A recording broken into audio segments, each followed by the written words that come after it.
Well, ladies and gentlemen, welcome to the podcast. I'm Henry Fernandez, and I've got my special guest with me today to really just talk about life. He really needs no introduction. He is one of the funniest and best comedian on this planet today. Love him dearly. Brought him to the Faith Center so many different times. Marcus Wiley. What's up? Welcome to Faith for Life, man. I'm glad to be here. You had to teach me how to do that LeBron. Just boom, boom, boom. boom. Yeah, okay, yeah. all right. That's One the day I'm brother gonna get it. Yeah. Got to take it easy with the bishop now, you know. But man, it's good to see you, man. Good seeing you too. So many people are watching the podcast today, and we're in this new year, Yes. 2023, man. And I have to say, 2022 has passed and gone, and people be tripping, man. Yeah. I mean, in relationships and church people. Come on. Let's talk about relationships first. Okay. What are some of the things you've observed in 2022 that made you, as a person, have to say, huh? Well, I'm not gonna lie. It started off in 2022 a little, But, I did my tour in 2022. Right. Grown, Great, Forgiven. And the first lady at my church, she told me, man, why don't you just do your own tour? Right. And so I had opportunity to test my relationships. I called all the pastors, including you, that were in my phone. And my goal was to do 50 cities, 50 dates. Right. And I was able to do it. And I think that's because of good relationships over the years. Now that's with, business. And of course my relationship with my wife. That was a little strained during the pandemic. Never seen her that much, Bishop. I never seen her that much. I was waking up every morning like, whoo, you still here. And so, we had some not major challenges because we've been married a long time. But when the country shut down, her cooking skills had to manifest. And I'm gonna tell you, I've said this in my joke, she's a fixer, not a cooker. And in that pandemic, that milk just kept, every spaghetti again. I mean, nachos. I mean, Taco Tuesday, but it's Tuesday, Wednesday, Thursday, and Friday. So that was strange. But then also, my last one is the relationships that I had with some people. Right. People in 2022 were panicking. And that's why I was so glad that, not to get spiritual, but I know somebody. And the folk were they were panicking and like some of my friends, they borrowing money. I ain't got it back yet. Wow. And I know somewhere in that Bible, I'm supposed to be the lender. But do I supposed to get it back? I mean, because I need my money back. If it's a loan. Right? Yeah, it's a loan. It was a loan. Right. But, guys were panicking. I mean, people were, and rightfully so maybe, but people just doing any and everything. Right. Trying to, I guess, make ends meet. But isn't it true that for you, and I know for me, the pandemic, not just the beginning of it in 2020, but last year, 2021, and even 2022 last year, that the pandemic really revealed the heart of a lot of people. Oh, no doubt. Absolutely. When that, I forgot how the idiom go, but it was something like, you really get to see people's character and the true them. Wow. When they're at a kind of like at a desperation. Again, just me knowing that that better is coming. Right. Or as we say at our church, gooder is coming. Just being able to know somebody, I was able to maintain. See, because a lot of people, the people are watching right now, and, I know they've experienced maybe whether it's a loved one, a family member, or their best friend. During the pandemic for a lot of people, and during 2022 overall, people who they counted on, people who they believe who would have been there in difficult times weren't there. And sometimes we get so frustrated and angry and bitter at people. I know for me, there's a lot of people who show me their true colors. I got you. You know, and what I had to realize is don't hold it against them, Right. because your perception of who they were was incorrect. Incorrect. Yeah. They've been that way all the time. All It the just time. needed a test. Yeah. No, seriously, it just needed something in life For it to happen for their true attitude to manifest. Yeah. And I remember when you called and you said, hey, you know, I'm doing this tour, whatever. I'm going to be honest with you. The very first thought that came to my mind, I need to help. Why? Because this is how you make your living. And I appreciate it. Now think about that. Yes. It's like for me as a preacher, as a pastor. I mean, when the pandemic hit, I mean, folks won't come into church no more. Remember, the only way we made an income was through the offering bucket. So now if people don't come to the house of God, how do I pay staff? How do I maintain the building? See, sometimes people don't see all of that. Yeah. But one of the things I'm so grateful is for the relationships, and you hit that, and I'm quite sure that's on your tour. Let's talk about relationships a little bit. What are some of your life experiences? Because there are couples watching right now, people dating, and they're like at the edge of their seat. Okay, I want to hear this. Yeah. What are some of the things that you, Marcus Wiley, have learned over the years when it comes to relationships? So funny you asked this. I was trying to save it. So now that my tour is over, my next set is on relationships. Wow.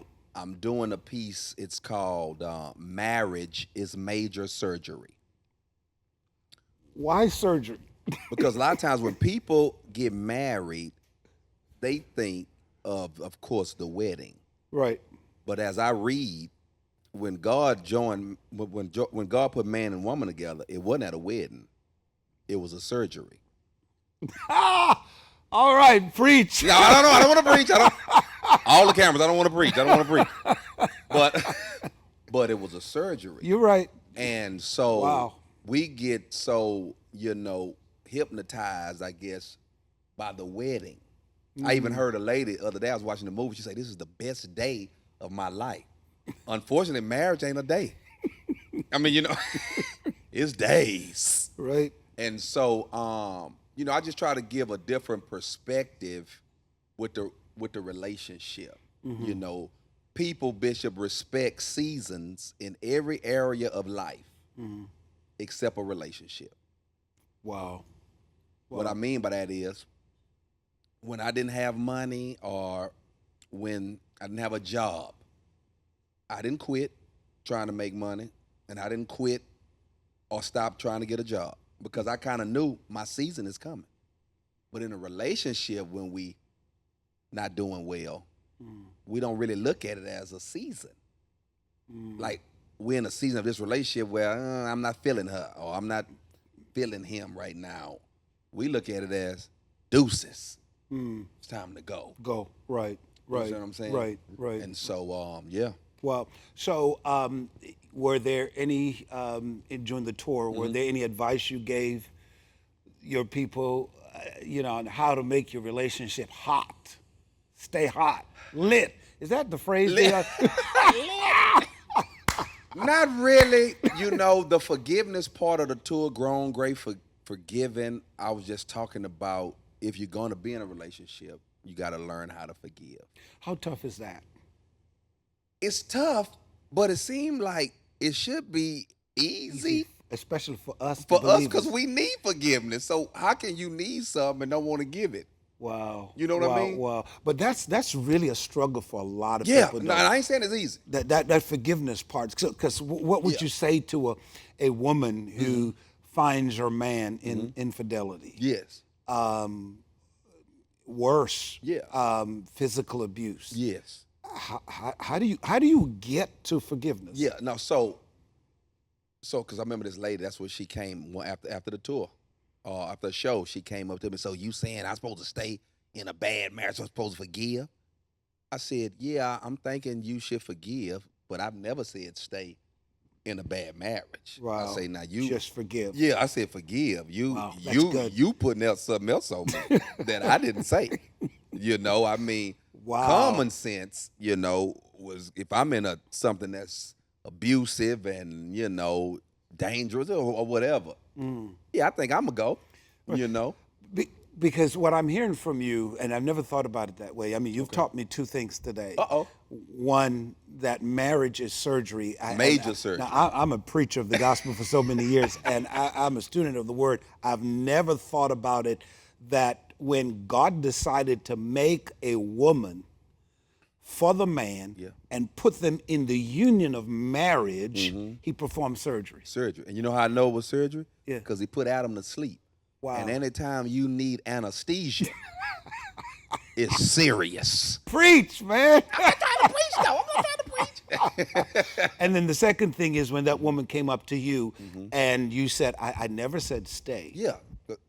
Because sometimes I think we think forgiveness means that we ought to stay in bondage to something that keeps hurting us. I wouldn't. And if we could be free to forgive, but not stupid enough to be used. For sure. Or to be, hurt or offended constantly. So let's go to this because, I like this, the whole subject of this thing on forgiveness. People went through 2022, maybe been offended by people or hurt, or maybe they themselves, sometimes we think forgiveness has to do with forgiving others. Sometimes you got to forgive yourself for some stupid, dumb mistakes you make. For sure. As a comedian, people look at you and they say, you just laugh about everything, and so why? I mean, because, if I made a stupid mistake 2022, whether it's, I've spent money that I didn't have, whether it's hooking up with people I had no business hooking up with, and so forth. And throughout the year, you just kept laughing, you kept doing things. Why is laughter so doggone important to our lives? It's very important. I was on an interview the other day, and somebody asked me, Bishop, is everything funny? And I said, everything not funny. However, I can find the humor in everything. Wow. Yeah, everything's not funny. But that's just I guess it's a good coping mechanism for me, and then I feel like it's my job or responsibility when I'm doing shows, so people can go, I never looked at it like that. So over the holidays, I had lost my father years ago, December 21st. So Christmas was not it was different, for us that particular year. I'm an only child, my mom. And so every year around Christmas, I always do this joke about when my father passed. And I do it for people who I know that's going to be losing loved ones or may have lost loved ones during this particular time. During that time. And so, and they just laugh and they'll come up to me afterwards and just, feel like a burden has been released off of them because, I walk the whole story about my dad, when the hospital called. They said, you need to get up to the hospital. Your father has expired. Already that was wrong. I was like, expired? Milk expired. Wow. My dad, he dead. I mean, because if he expired, like milk, we can use it for cornbread. Because that's what we do at my house. When the milk expire, we use it for something else. And and so the whole process just was funny because I didn't know until my father passed that the funeral is not a base pay. It's a la carte. You see what I'm saying? Like, I didn't know this. So when I was in there doing the funeral arrangement, they was like, do you want your father to ride in a hearse? I'm thinking, ain't that a part of the package? And the lady was like, nah, that's $700. And I'm thinking, well, shoot, I'm trying to keep some of this insurance money. My uncle got a minivan. I mean, do the funeral have to match? I mean, so I just do a whole lot. And, and a lot of times people doing that, I really want to do the joke now during the holiday season. Because that takes the pressure off the moment. Now, you have guys watching right now who, maybe they are upset. Because, we guys, we keep things in. And when we're upset with our girlfriends or our wives or our kids and so forth, what advice would you give men who tend to not show emotions, internalize things. How can they just chill, man? Yeah, you're gonna have a heart attack. You need no, I don't wish it on you. But definitely, we all struggle with that. I don't know if that's macho or ego or what have you, but what I can say, when I got better at sharing my feelings with my wife, we got better. Just saying now. I mean, Okay. we got better. Nah, my lady ain't the one to throw my feelings back in my face, though. I'm just saying. Right. Because I was going to hit that. You're probably blessed with a woman that when you become vulnerable to her, she knew how to respond back to that. Going back, right. So, over the years now, this is, I've been married now 25 years. So this didn't happen, in year 2, 3, 4, 5, 6, 7, 9, 10. This maybe happened in 15. Right. But I'm saying, I've learned how to say, hey man, this is what's going on. This is how I feel about it. Then I'm through with it. Yeah. I mean, be open. Yeah. Instead of just telling my boys or telling the guys at the barber shop, I'm gonna tell the source. Right. Yeah, I have a major problem with you running to doing everything for the job or doing everything at the church and then neglecting at the crib. Why the church? Oh, y'all was just putting it as an example. However, I'm just but so my wife, she's over the choir. Sometimes she might be 100% out. Because it's right, church, committed. Which is fine. Right, I'm not committed. tripping about it. Right, but you feel that she's depriving you. Yeah. So if I tell you to do something or ask you, not tell you, but if I say, hey, babe, can you take care of that woo-woo? I'm going to get to it. But you didn't get to it at the church. I mean, you didn't tell pastor. I'm going to get to it. I mean, you got to it. You know what I'm saying? And I'm cool with that. Just get to what I'm talking about too. What if somebody say you're just jealous over her commitment to the Lord? And then I would say, if you want to call that jealousy, then I'm jealous. Okay. But that's not what I'm calling it. Okay. It's not jealousy. Right. Yeah, it's just that, hey, give honor the way honors do, right? Yeah, not jealous at all. It's due home. I love my church and my pastor. I'm just saying, take care of this here, though. Oh my goodness, that's funny. I'm telling you, man. Listen, I just have to say this to all of you. You allow life and the circumstances of life to weigh you down and not just make fun of what you're going through. Maybe you're dealing with illness, some form of sickness, or probably a financial crisis. Like Marcus said, you just have to learn to put a spin on it. Yeah, got to.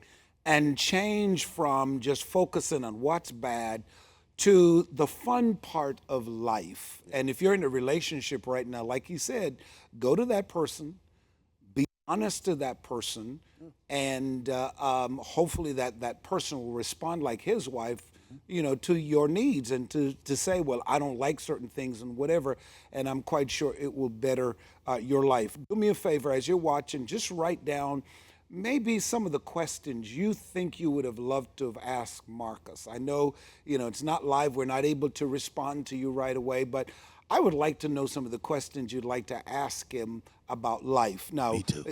Let me go on and to just say this. Now, let's deal with finance for a moment. Come on. Let's deal with it. That's a huge thing. That was a major. huge part of our lives and so forth. Do you believe that the way we handle our finances at times can cause depression, can cause us to lose that happy moments in our lives? And then for those who made some dumb decisions. Yes. Like me, I've made dumb financial decisions. Me too. What do we do? Based on your experience. Based on my experience, I'm going to go with, again, I learned so much in the pandemic.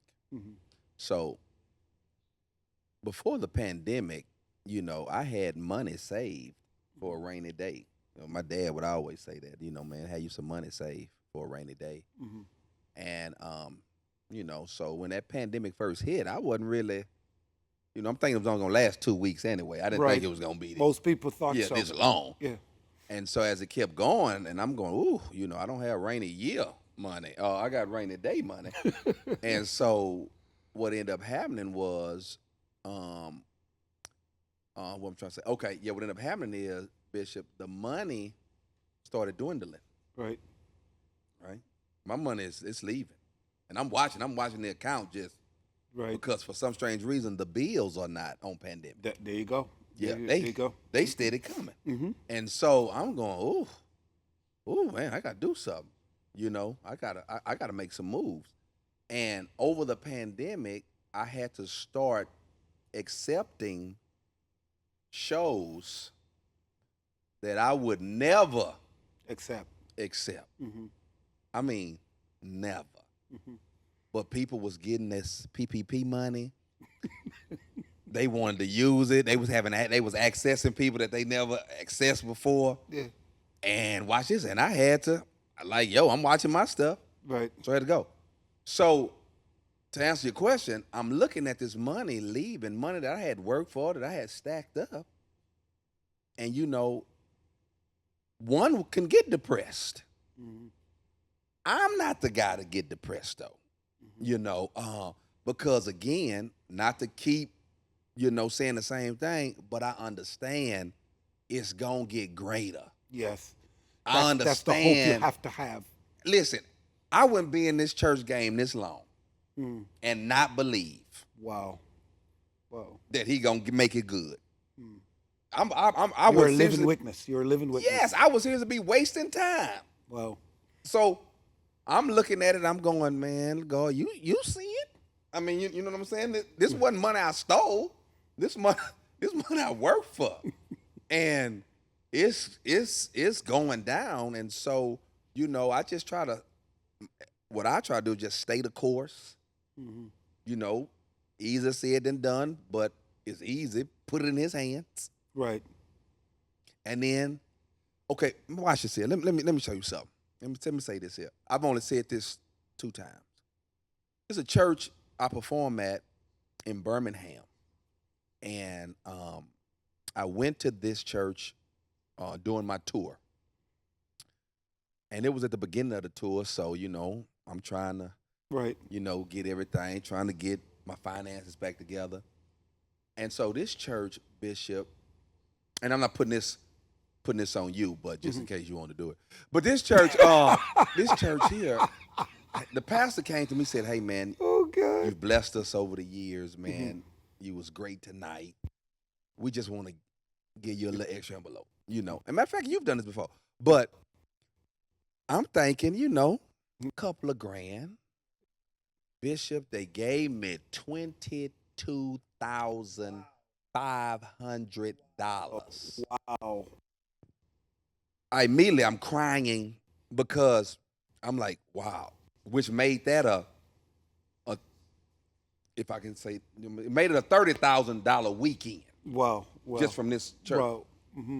But my point is, what it showed me is that God We'll do it. Man. Don't listen, stress yourself. Stop stressing. He'll do it every time. You worrying about Wow. this and that. That's a message for everybody. It showed me God is grown.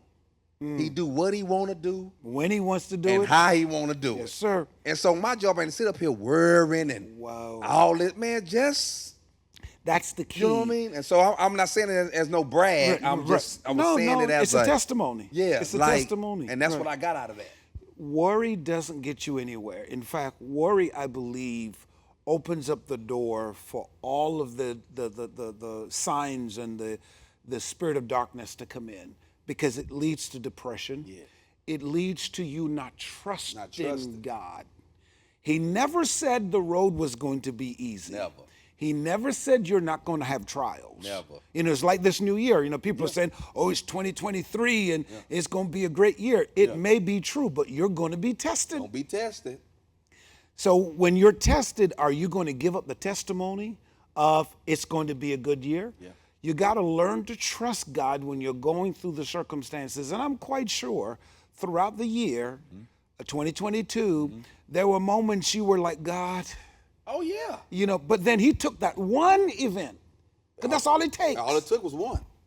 It took one. Wow. for me just to be reminded that, hey man, I do what I want to do. Wow, wow, wow. And I- all that stress. And all that, I got the message. Man do what he want to do. Wow, wow. And I'm straight. I mean, you know what I mean? So brothers, you heard it, man. You know, if maybe you are the person who's, you know, the breadwinner at home and your finances, this year, you heard it from Marcus Wiley himself. Stop stressing yourself. Yeah. There's a date on the calendar this year that God has a miracle on it for you. There's a date. It may not be your timing. He may not come when you want him, but he's always on time. And that situation he is going to fix. So in the meantime, do like what Marcus did. It's just go on, live your life. You know, I have a saying, Marcus, and then we'll wrap it up with this, man. I have this saying, you know, live your best life now. Yeah. Don't wait until 5 years from now, next year. I'm getting older. Yeah. Right. Me too. I tell people I'm running out of time. Yeah. So because I'm running out of time, I'm going to visit everywhere I want to visit. I'm going to go to the restaurant, eat all the kind of food I want to eat. I'm going to live my best life now because you know what? Once I check out of here, I ain't coming back. I ain't coming back. Ain't no do-overs. Exactly. So I'm going to make sure that I live a life at the end. Of course, live it in Christ. You know, for those of you thinking, yeah, live a life. You know, people. YOLO, you only live once. You know, so I mean, what advice would you just give to the people finally, man? What's the advice for 2023, man, that maybe you feel is on your heart to share with them? My advice for 2023. Well, after telling you my little financial story, my advice for 2023 is